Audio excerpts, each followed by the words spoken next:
Благодаря вам мы выжили. Ülke Türkiye'ye rahmet. Allah razı olsun diyeceğim. Geldiniz.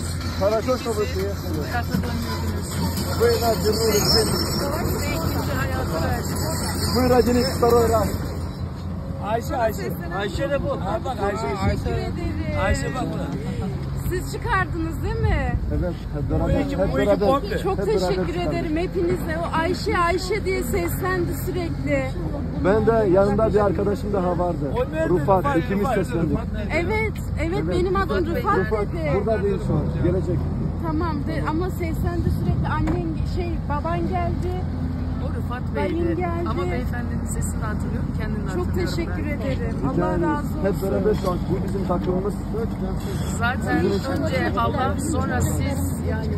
Biz İnşallah. sizin sayenizde. İnşallah. Şu an bakıyoruz. Allah size kolaylık versin. Bu sabah kabul etsin, ben работать. Allah hepinizden Allah Tamam razı biz olsun. geçiyoruz.